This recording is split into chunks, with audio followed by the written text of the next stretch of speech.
I'm just trying to see how he tries to convey himself when he eventually shows up in the series. Yeah. Like, I'm innocent, baby. I was just thinking, like, I wonder. I'm innocent, man. I didn't do it. I used to be just like you. I had a wife I loved. I had a family and a home. But then something happened. I've been walking through this storm myself. I, Aaron Wallace, am serving a life sentence for something I didn't do. Microphone check 1 2. What is this? Microphone check 1 2. What is this? You watching Real Talk? Hi, I'm Jeff. My friends call me Jefé. Who this? This is episode 3. For episode 3, we're going to be talking about For Life. It's the new show on ABC, executive produced by 50 Cent, created by Hank Steinberg. Mm. You know, when there's a Steinberg involved and there's a bird, it's big. Oh, yeah. It's There's big. money involved. There's money. There's a lot of money in this. Good. All right. The promo was all over the place. There were promos throughout the Oscars. I live in East New York. There's this huge billboard. Whenever I leave the supermarket, it's there. It's For Life. Well, you know, it makes sense, I guess, to have the billboard that big. What are you trying to say? I mean, but then again, it's kind of like implying stuff where you live. It's I'm the target audience. There's a huge billboard because I'm in the hood. I'm out there. So they want to target me. You want to seep into your They brain. want to seep into my brain. Like, yo, this is for you, son. Show's been out. We're 3 episodes in. Mm-hmm. It's based off of the story of Isaac Wright Jr. He was convicted on the drug kingpin status, and he was sentenced to life in jail. Now, while he was in jail, he became a lawyer. He worked as a paralegal and defended about like 20 people and got their sentence reduced. And then he fought for himself and got himself released from jail after 7 years. Mm. Okay. Now what happened is he ends up linking up with 50 Cent. They shoot the shit, and then boom, he gets the show. Okay. Now the show's based on him. You've seen it. What do you think of it so far? I mean, 3 episodes in, I'm really liking what I've seen so far. It's gripping, it's dramatic. It builds up every episode to a climax in each one so far of 3, where it's suspenseful enough to lead you in to think it's going to go one way potentially, but then it ends up going another. It's got the makings of a real good series so far. Yeah. And I've been loyal to it, like to the point where, you know, we got streaming services. We can watch things back when we want. Yeah. But I'm committed to it so much. I come home every Tuesday, 10 o'clock. I'm sitting down ready for each episode. Yeah. So you get the ratings up. Yeah, exactly. Yeah. I always want to make sure. Got to help 50 out. Yeah. You got to help 50 Cent. And interestingly, speaking of that, he's executive producing it, and it's through his G Unit Films and Television company, which I think is amazing. Yeah. You know, coming from where we come from and seeing his progress, knowing that he had G Unit Records with Banks, Ayo, and Buck and Game and all these people, MOP and Mob Devo, everything that was part of G Unit Records, and now he's made the transition over to film and television. But not only so, he has his own production company. He's putting in the work. I think that's crazy. Yeah, because I still remember when we met in college. Yeah. I still remember that was when G Unit was already a big thing.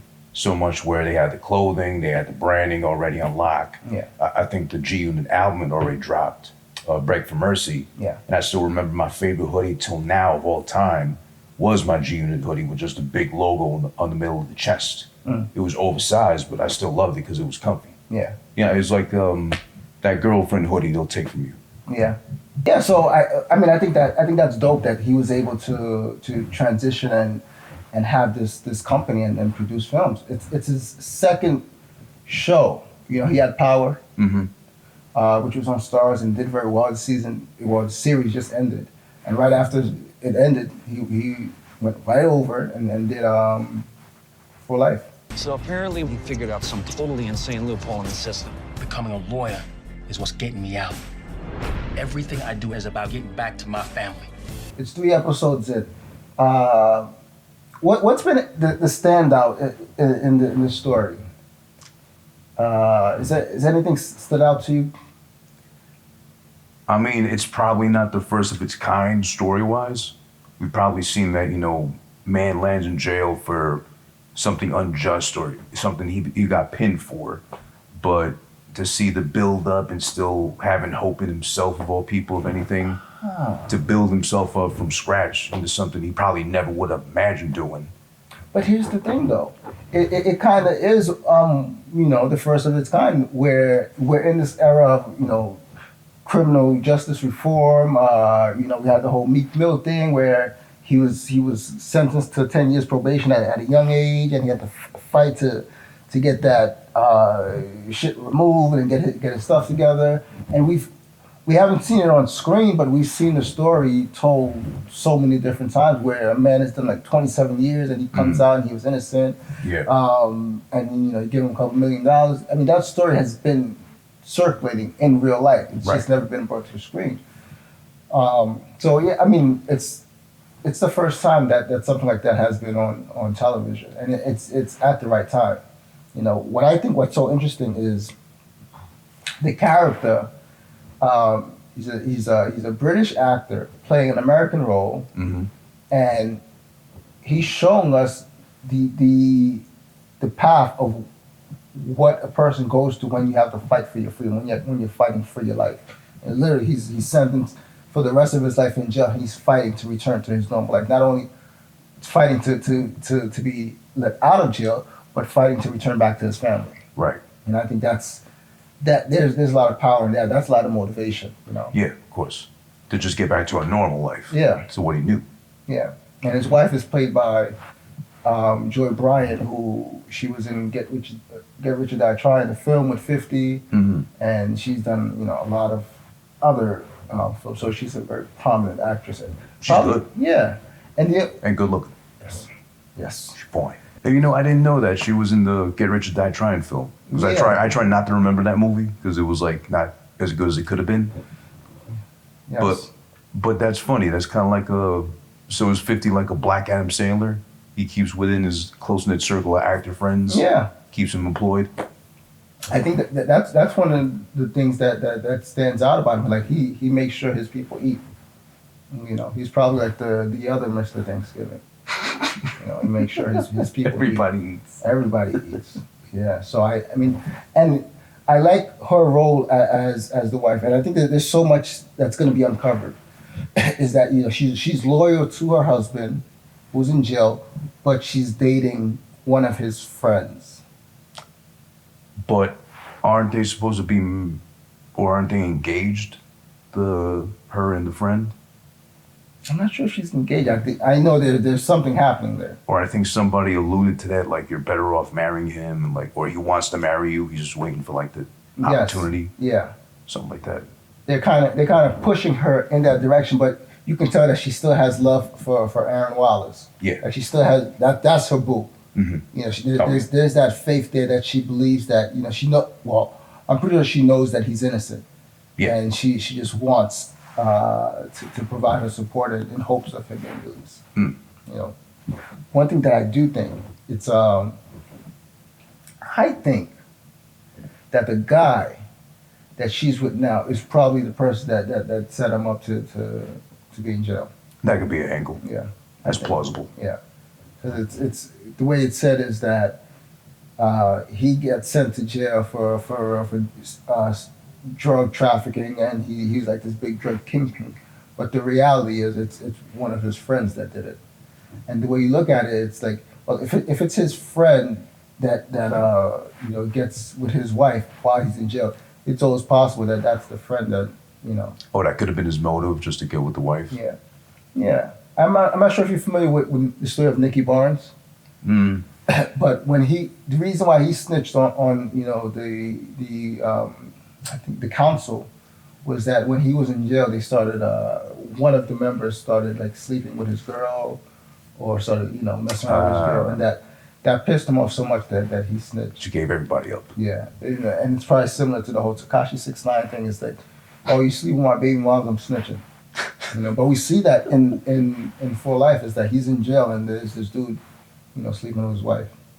Well, I mean, the dude is light skinned, the other guy, so those will be light skinned tactics. I guess. Yeah. He looks like, I mean, going by appearance, like he's like clean shaven. He's like supposed to be like the good guy. That's the person you're supposed to go with. But he's very underhanded. Like he's not. He doesn't walk the street now. Kind of slipping in like a Drake would. Yeah. Like on a bartender. Yeah. Yeah. Character-wise, what do you think of not only the guy Nicholas playing the role, but what do you think of his character? What do you think of the character Aaron Wallace? Overall, I respect him because he's really determined to become who he wasn't, as far as like being a lawyer, passing the bar. I like that he has it like prominently displayed in his cell to kind of say, I guess, to look at, like, if things look bleak, he looks up and reminds himself, I did this somehow. Yeah. Pull it off and like just keep motivated. Because regardless of being framed or if you did it or not, being in jail must suck, period. Yeah. And the point to get out, to get back to your family, just to live normally, must be motivation enough just to go back to a normal life. Yeah. To even aspire to that is like crazy. Yeah. Each episode we see him, he's defending a different person. Mm-hmm. And in his while defending them, he's also working his own angle and trying to secure certain things for himself. Which makes sense. Like he tried to secure his files, his arrest records. He needed that. He got that at the end of the third episode. Yeah. He defended The Aryan Nation. the guy from the Aryan Nation who we find out is gay, and he's like, he gets syphilis from an Asian guy that he was sleeping with, but he still defended him, and not only did he defend him, but he protected him from being killed by the Aryan Brotherhood, which was like, it shows you just, there's so much in his character where he's working to do what's right for himself, what's right for others, and if he discovers anything that can harm one of the inmates, he protects him as well. Regardless. Right? Yeah, and even in the third episode, you see him. He's helping these two brothers reunite. Yeah, that was deep when I saw that. Yeah, did you cry? Well, no. Shed a tear. I almost did. Thug did. But, Yeah. Yeah, I thought there was a lot there.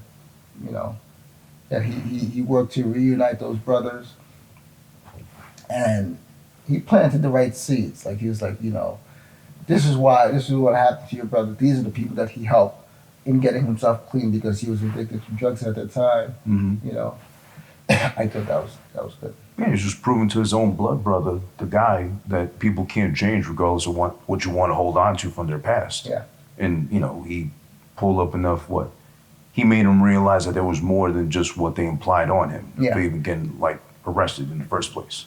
And one of the things that always stands out is that we always see, the cops don't always do their job the right way. No. So there's evidence that's left behind. And not only that, you see that throughout the episodes, they're constantly working to sabotage him from doing what is right, from getting his justice. Right. Yeah. And, of course, they're using him as a scapegoat, to treat him as, well, look at where he came from. Why would you even trust him to begin with to give him, a title or the bar exam that he passed? Yeah. What about the warden? What do you think of the warden? I thought she was Spanish. Yeah. But she's, as you researched, Indian and Italian. Yes. But raised in England? Yes. Or is it Britain? Another English actor, They're taking over. Yeah. They're making their money in America. They're getting that paper. Yeah.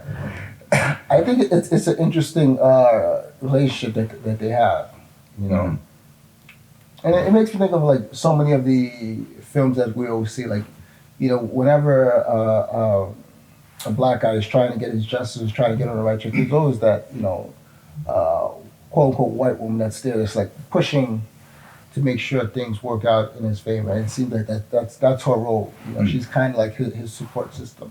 He has the wife on the outside that's working. He has the warden on the inside that's also working on his behalf. So now we know the warden. She's kind of she's in a lesbian relationship, right? Is that the case? Yeah, yeah.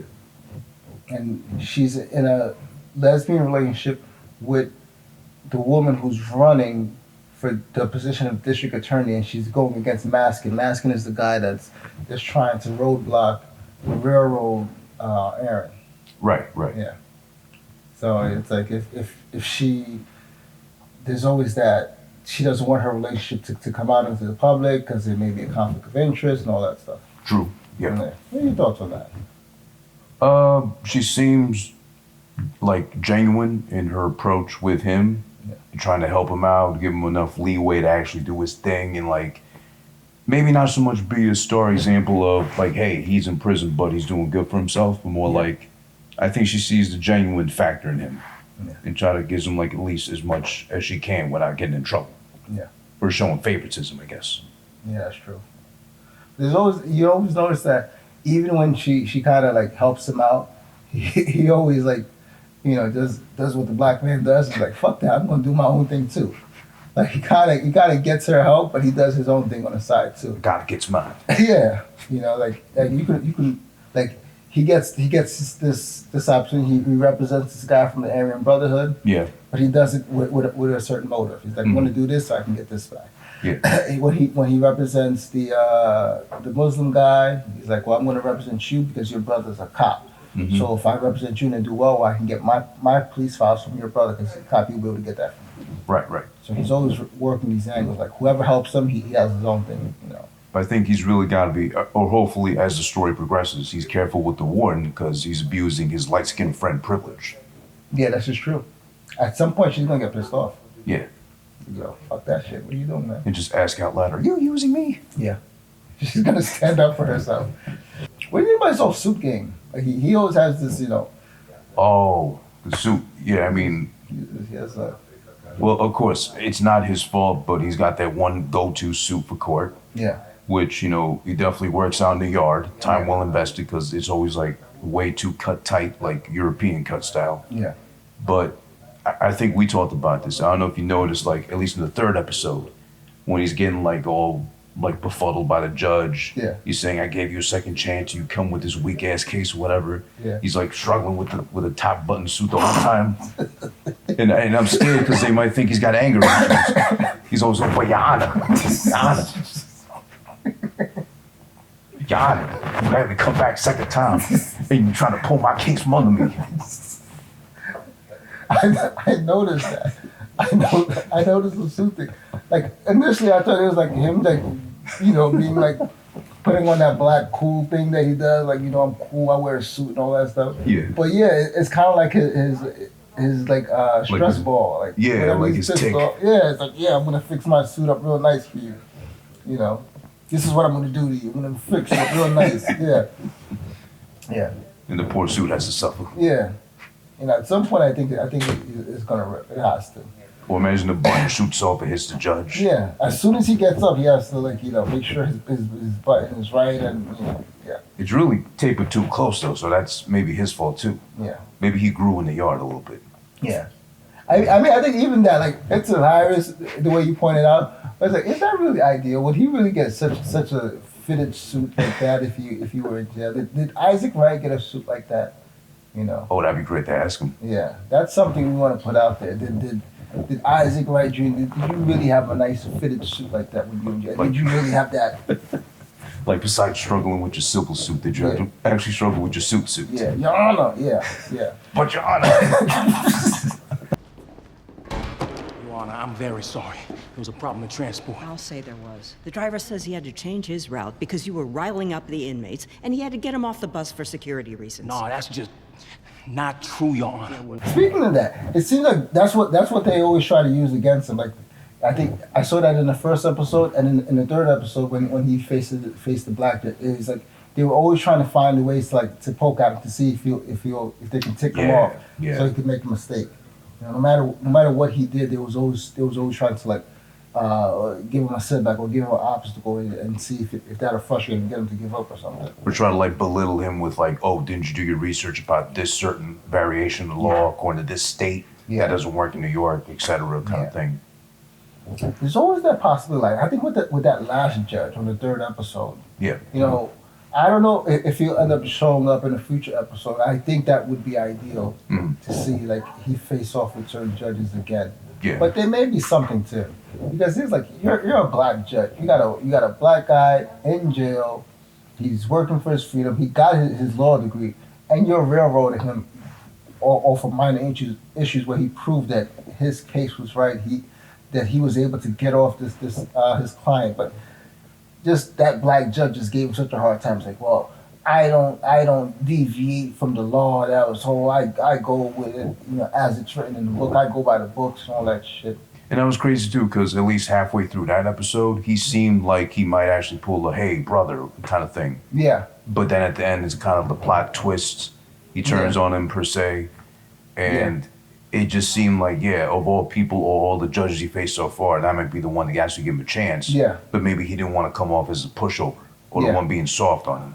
And that's a truth in the like justice and legal system. Like whenever there's a black judge or there's a black cop and they're facing off against a black person that's fighting for some form of justice, that black cop or that black judge is always tough on them. For some reason, it's like they got to keep that chip on the guy's shoulder. Let's go back to Joy Bryant. In her role, she has wifey. Fine piece of thing. Yeah. I don't know how I would feel like if I was in Aaron's position, if one of my friends was like dating my wife while I was in jail, I would feel some type of way about that. I wouldn't be too pleased. Oh, you can't help that. But then again, can you blame him if he moves in while you're in jail and it's uncertain if you'll ever be free again?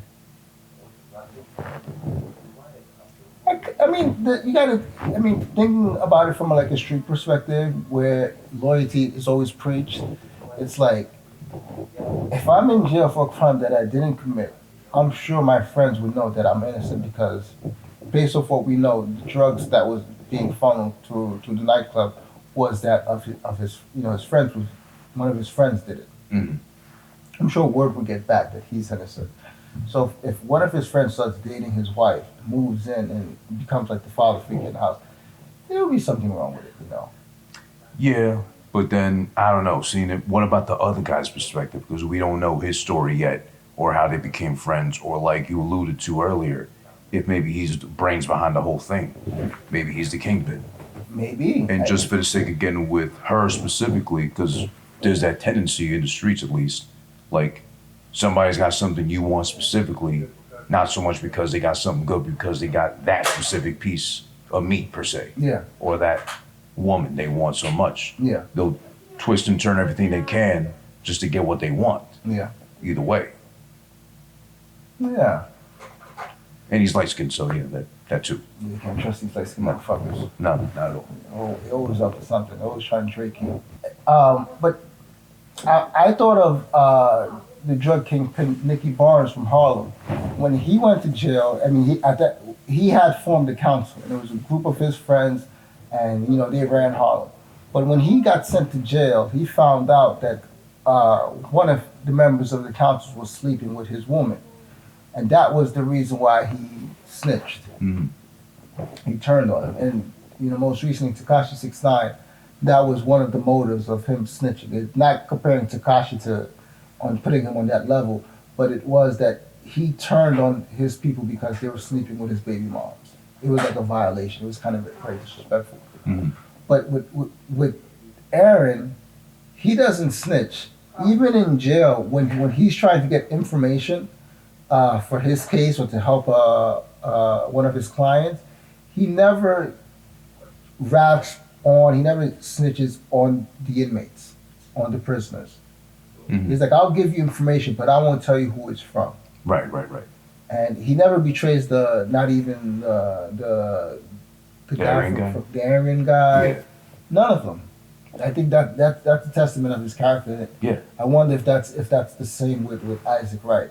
Like, did he have the opportunity to free himself by snitching and not do it? Right. Because that does show, his depth of character as far as anybody else might have just taken that immediate opportunity to snitch just to get themselves off clean. But he's seen the bigger picture of not only am I doing this for myself and my eventual freedom, which is keeping hope alive, but I also got to try to help out and pay it forward to helping out who I can, who can't even do anything for themselves, but I've been afforded being able to get a license to do so. Yeah, I think that's big. I think that's one of the beauties of that show and that character is that that loyalty. Mm-hmm. Which I think in the long run is going to help him. If what I suspect to be true is that the friend that's living with his wife now. Mhm. If he was the one that set him up or had a role in it, it's going to show a lot about his character in future episodes. Right, and how he controls himself if that comes to play. Yeah, I think so. Because that even shows, like in the first episode when he defended the Spanish kid, Yeah. when he wanted to stop supplying the white girlfriend with drugs, Mm-hmm. and she played the whole thing about like, or the note was planted that he had raped her, whatever, supposedly. Yeah. Like he made it his full intent to defend him at all costs, per se, to the point where he fabricated the notes, Yeah. made it look legit, and of course using the Aryans to his favor. Yeah. I'll defend you for the sake of hand in hand, favor for favor, Yeah. pretty much. Yeah. Pulling that off. And that was a a good chess move, as they say. Yeah. And even that, like you saw, that he did it because he was being railroaded by Maskins and his team. Mhm. Like they were trying so hard to get him that loss that they would remove evidence. So he had to do what he had to do by any means Mhm. to get that victory. And I think that's also one of the things that we got to look into in watching that show is that oftentimes he has to do what he has to do because the people that are supposed to be enforcing the law are not doing it the right way. They're crooked in their practice. Mm-hmm. Yeah. What do you think about Maskins, the judge, or he was the prosecutor? He's the district attorney now. The one who threw him in the slammer. Yeah. I mean, he's doing what he's got to do, but at the cost, I guess, of just flexing. Like he pulled in the wife in the third one, Yeah. just as scare her, just to see if he can get anything out of her, pretty much. I mean, knowing that pretty much he did what he did with the notes, Yeah. it's evidence. So, what's she gonna be able to hide? But I mean, he's doing his part, unfortunately. He's the villain. He's the obstacle. Right. Yeah. Yeah. It's going to be, it's so interesting in these times when you look at it. When you look at the first episode, he defends a Spanish kid. Mhm. The second episode, he defends someone from the Aryan Brotherhood. Third one, he defends a gay person from the Aryan Brotherhood. Yep. He defends a Muslim in the third episode. And he's going head to head with this white guy. Right. And in reality, that's one of the things that's always pushed. It's like regular folks going against white men in position of power. I think that's so far these 3 episodes, the buildup is very strong. A lot of people are going to get behind that, especially in these times when people are so against white men in positions of power. I think that's going to draw people in. Yeah. You know. I mean, now we're left to wonder. I mean, of the color spectrum, who might be next that he defends, Yeah. or will he get another shot with like the Muslim guy eventually, if Yeah. ever? Yeah. Because he didn't get him released, and there was evidence that he did not commit the. Well, there were reasons to have him released. Right. Yeah. What else? Did we miss anything? I mean, the first 3 episodes have been really promising so far, what Yeah. we've seen. My only fear is, we'll see later on with the season, but my only fear would be, how long can they play out the story in its entirety? Can they go beyond, let's say, 2-3 seasons without hitting like a bump in the road? Or getting stagnant at some point? Yeah, because initially that's what Isaac wanted. He wanted a movie about his life, but 50 said no. This should be a TV show. So I think that's right. Like, can it go past 3 seasons? Will it? Because he did 7 years in prison. Is that going to be? Can they go for 7 seasons with that story, or how long can they? I won't say how long can they have that story on television? That's going to be interesting to see. And I mean, it's good they did it for TV, because it is something worthwhile telling in full detail, Yeah. and as rich a detail as permitted, without getting too bland at some point. Yeah. Yeah. We should make a movie. About 50? No, we should make a movie about us. Listen, you watch a Real Talk though. Hi, I'm Jeff. My friend's called me Jefé. Who this? All right, see you next time.